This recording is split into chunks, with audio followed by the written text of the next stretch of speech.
And away we go. Cambridge at the top of the picture, Oxford at the bottom of the picture, the 140th boat race, and Oxford have got the start that they were hoping for. Oxford got away very quickly there. They got a couple of strokes in very quickly ahead of Cambridge, but Cambridge are getting into their stride, getting that length, perhaps rather better. But as we know, it's Oxford's only chance really is to try and keep with Cambridge now, try to rattle them and put them off their stride. But look at the Cambridge rhythm already. And in fact, Cambridge went off much higher and sharper at 44, 45 strokes a minute than they have in training, but they're already showing a short lead. Here we are, tremendous power, looking across now to Oxford, alongside them, but already slightly behind. It's a momentary advantage for Oxford, but it really went in the fleeting of an eye. Well, Cambridge changed gear there on the 15th stroke and have just moved ahead to a half-length lead. Now, Oxford, on the inside of this corner, must defend their water. This is all about attacking and defending. Oxford must defend the water. They must try and hold on here as they come up to this first bend, which is in their favour, around the Fulham football ground. And Cambridge have got to face up to slightly rougher water on the station there, and so what we'll see, hopefully, is good, clean rowing by Cambridge, holding off an Oxford attack, which must come in the next minute. Well, it took them little more than 2 minutes to get clear water 12 months ago, and they look on course to do that again. Well, they've got 3/4 of a length. They are moving very, very sweetly as they come past the Black Boy. That's a minute, just over a minute gone, and it's nearly a length. Cambridge on the outside here, moving into the rough water as they come towards the Fulham Bend. And you can already see there's water flying off the riggers of the Oxford boat. As they come past us, it's Cambridge now just about a length up. Oxford must hold on to this corner, otherwise they are lost. Wonderful clarity of rowing by Cambridge, it has to be said. A look over the shoulder from Kingsley Poole. And yes, you can see that Oxford are doing their best. They've settled into a good rhythm, but Cambridge are rowing superbly. Great length, and right over the top of this rough water, making it look much easier. Coming up towards the Fulham football ground. Well, the beauty of this Cambridge crew with the run, you can already see how the boat is running between the strokes. Just watch the stern of the boat as they come towards us here. There's very little check as they pick up the catch. Very accurate, and the blades really picking in. The blades picking it up absolutely at the full length where they reach, and they've got clear water. Oxford now in all sorts of trouble. They've got clear water, Cambridge, on the outside of the bend, and Oxford have lost their advantage as they come into the straight along the milepost. And all the statistics of the Cambridge boat in preparation being shown to be accurate. It was thought to be a faster and stronger boat than 12 months ago. And look at the cleanness of the oars, the quality of the finish in particular. It's extraordinary how smooth they managed to row. They're trying to make the boat run as smoothly and easily as possible at all points of the stroke. There's been a tendency in recent years for these very strong athletes to rather brutalize the boat and bash it along. But this crew rows with smoothness and ease, and I think we'll have an opportunity further down the course to look more closely at the quality of their technique. Look how very easy it is. They've rowed a good length, half a length further than Oxford, and still they're a length and a half plus up. It's worth looking at the way the blades pick up the water. There is a tendency in British rowing to hammer the catch very, very hard. But here, they are very, very quick, but they just make sure that they're connected before they use the leg for the leg drive of the stroke. But now they've got a 1/4 of a length. This is the view that Liz Chick will see, the Oxford Cox, Cambridge disappearing. And we are still well into the early part of Crabtree Reach. At the top there is the Harrods Depository, and now this is what Cambridge can see. They look back at the pylons of Fulham football ground and they can see clear water increasing between them and their adversary. In the boat race, that is a sight for sore eyes. That's the sort of sight that you want, but you don't usually get it until much later in the race. Well, the measure of this Cambridge crew is how fast and they moved away off the first minute. It gives them a fantastic feeling of confidence, this. It's a tremendous amount to have got. Milepost times, 3:58 for Cambridge, 4:03, difference of 5 seconds. The record is 3:31, but as we said at the start, it is choppy in this area of the course, so we couldn't have expected the time that Cambridge equalled last year to be matched this year. Oxford are holding quite well. I mean, their advantage has gone on the inside of that first bend. It's now coming up for Cambridge's big advantage around the Hammersmith bend, which goes on for about 3.5 to 4 minutes. It's worth 3/4 of a length, but Oxford actually have settled themselves into a rhythm, and Cambridge haven't moved all that much in the last minute and a half. I think it's really a question now whether Cambridge are going to try and extend this gap, if they're really going to try and race this the whole way. There is a temptation always when you've opened up so fast, so quickly, just to relax a little bit. And certainly now it'll be possible for Oxford to tug in behind them and reduce the advantage of the Surrey bend. It's nearly a length of clear water now, about a length of clear water as they come to Harrods Suppository. In fact, opening up to a length and a half of clear water. And Cambridge, in that lovely loose rhythm, that stylish rhythm that they have, you can see the distance between the puddles. Watch the stroke and 7 as they put their blades in the water, and you see they are what we call chaining as they pop their blades in behind the bowman's puddle and the two-man's puddle. That's effective rowing. Now looking back, there is Harrods Depository, which is a 1.25 miles, just a little more along the course.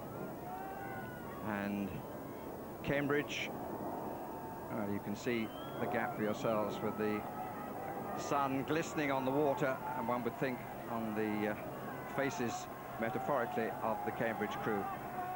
Harry MacMillan, I was just thinking a year ago, he's the bowman in the Oxford boat. A year ago he listened to the boat race on World Service while building a wall in Tuscany. He must feel he's building another wall now.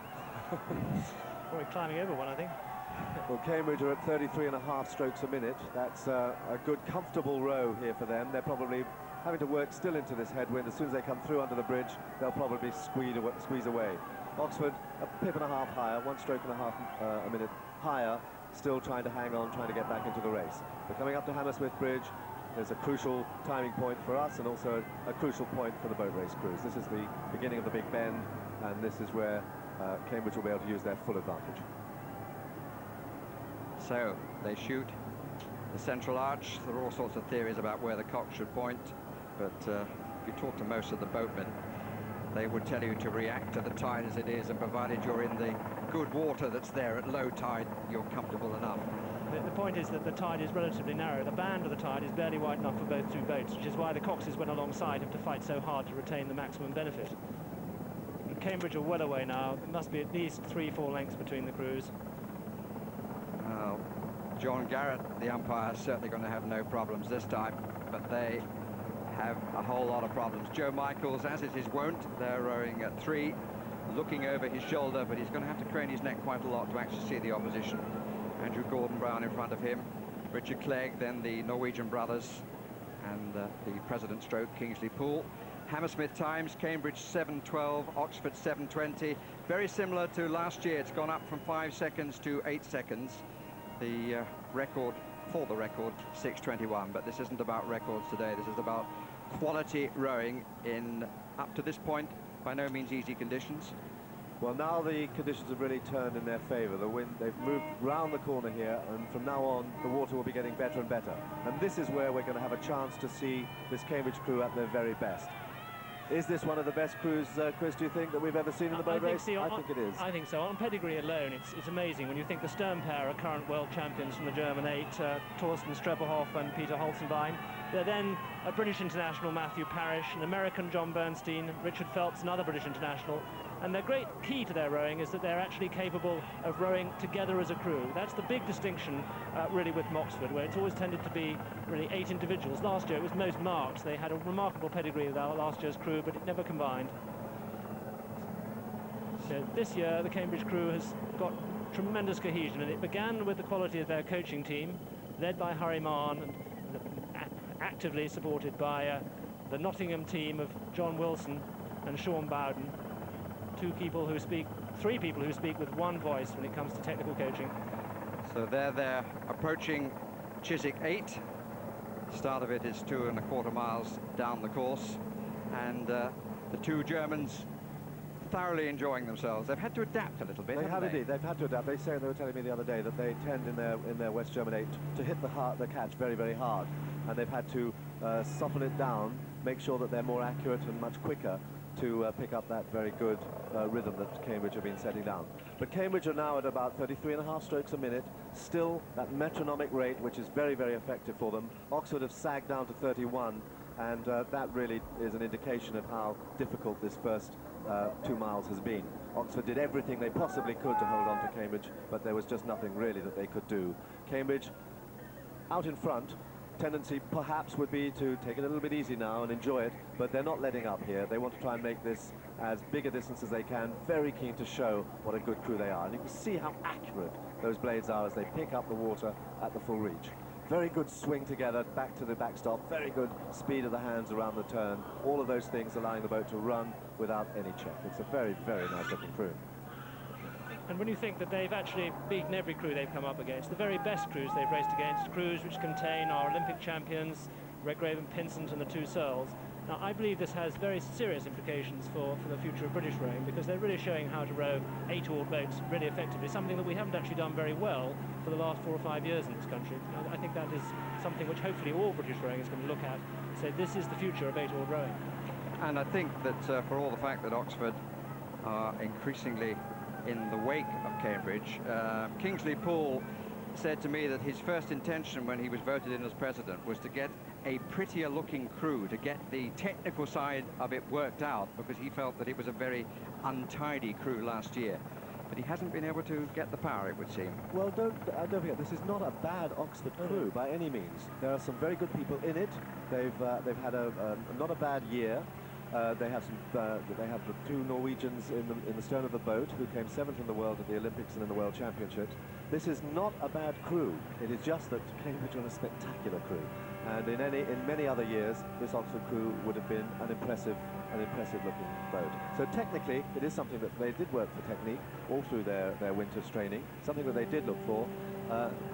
They are up against an extremely good Cambridge crew. This Cambridge crew really would not disgrace an Olympic final. I think there's, if you saw them in the Olympic final, you'd rate them for a medal. Of course, bearing in mind they're multinational participants, it never will be.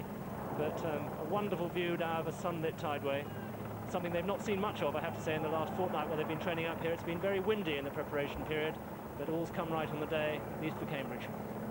That's the conditions on boat race day for the public. And now in this area of the course for the oarsmen, absolutely ideal. The times at Chiswick Steps, which they've just passed, Cambridge 11:12, Oxford 11:28. The gap now is 16 seconds. Yes, that's about 5 lengths, normally about 3 seconds a length on the tideway. So Cambridge are not resting on their laurels. They're determined to push it out. Well, I know that during their practice, I've seen them up at Nottingham and on the Tideway. There's a common call of payback time amongst the Cambridge crew. They've had to live until last year with the spectre of defeat. They rid themselves of that, and now they're proving to themselves that they are the very best. It will be a 71st win in this 140th race, and it will be a win which will be down in the record books and remembered as being a real quality performance. Just a couple of words, chaps, about the cleaver blade. There's been a little bit of talk about the problem for the small of the back. Well, there certainly have been some serious injuries to a number of really quite well-known and aspiring athletes. I think it's more a question of how they're used rather than the blades themselves. Viewers may remember that Oxford chose not to use them last year, and Cambridge did. Cambridge have adapted a style which is remarkably efficient with these big blades. They slip the big blade in and then use the leverage of the blade to help them. The British style, which Dan talked about, a tendency to hit the catch, can be destructive both to the boat run and indeed to the backs. And also the crews are spending more and more time on the water all the time, and that combination with more time on the water is putting a lot of pressure on their legs. And there they are, approaching Barnes Bridge, and we can look back. John Wilson alongside Harry Mahne with the red cap on the left, and behind them there Roger Stevens, and just half hidden James Behrens, who was the president last year in the crew which stopped the rot. And the Justice brothers the year before, I think, started the build-up for Cambridge, it should be said. Very satisfying for coaches sitting in the front of the launch there watching their crew go ahead, but also very tense. You always feel that something can go wrong just in those last 2 or 3 minutes, and you just don't want to relax until they cross the line. Now, what would you know about that? It's always been a good feeling there, but you never ever dare relax, and you're begging your crew not to let up, not to ease up at all. They might be begging you at Oxford to come back if this continues. Yes, I think Cambridge will be rather unhappy. Let's just keep Dan sitting in the commentary box. But it's a tremendous credit to the Cambridge coaches. They've had this remarkable team. One of the interesting things really was when they brought together Harry Mahne with Sean Bowden and John Wilson from Nottingham, was how well they've worked together. And really, sometimes you can get 3 coaches who really don't quite speak the same language, but these 3 from the opposite sides of the world make tremendous music together. Harry Mahne is going back to New Zealand. Sean Bowden says he wants to go fishing, and John Wilson, I think, is going back to work. So it may be that there'll be a change around in the coaching teams, both at Oxford and at Cambridge in the next few years. But there, on this perfect water, this is a chance really to see what Cambridge can do. Well, it's a picture that should be recorded all around the country as an example of this is how you row in an 8. But don't think it because it looks easy that it is easy. These are 16 athletes who have been day after day pushed to the point of total collapse, and sometimes beyond that, in order to win and row in this race, where only honour is at stake. It's a wonderful, if curious, tradition that people will still dedicate so much of their lives to achieve just that. Yes. Let's check on the times at Barnes Bridge. 15:07 for Cambridge. 15:23 is the time for Oxford. So they have maintained the quality all the way through. Roger Taylor at bow, who sets it up and sits it up, has been the feeling amongst the rest of the crew. Poor Dirk Baggett, who could have found a seat in a number of places, lost out in the end. Will Mason at 2, Sinclair Gore, a power man, as indeed is Richard Phelps, who will be there again next year. Will Mason, who starts his clinical studies in medicine, may not be available. Sinclair Gore does the same, but says he will. Then Phelps, John Bernstein, who's lived with a lot of pressure this year, the president.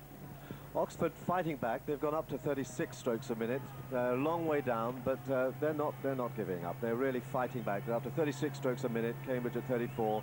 There's Kingsley, Poole in the stroke seat. Snorre, Lorgen sitting behind him, and they are working it and working it, trying to build it on this water. And they won't give best, but they're way back. Cambridge there, just coming up towards the finish. You can see them well up just there in the bridge in the distance.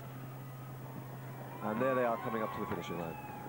So Cambridge, for the first time for 21 years, are coming towards the finish, knowing that they've won 2 consecutive boat races. There was certainly a feeling that they had to prove that last year was not one off, but the start of a run. Well, they've got the run to 2 races, and they've improved on the quality of rowing provided by last year's crew. Enormous credit to their coaches and to the crew, who now cross the line as winners of the 140th boat race. Brilliant performance. Oxford battling their way through as Cambridge take the applause from the side of the tideway. Oxford now coming to finish. Very tired, very disappointed, but as is always the case in the boat race, every man giving his all for no reward, as you said, Chris, just for the glory of taking part. Well, it happened very quickly, didn't it? In a minute, Cambridge were nearly a length up, and they just increased it there all the way to the finish. A very, very good stroking job from Thorsten Streppelhoff, the Cambridge stroke, and a brave fight there from the stroke of the Oxford crew and president, Kingsley Poole.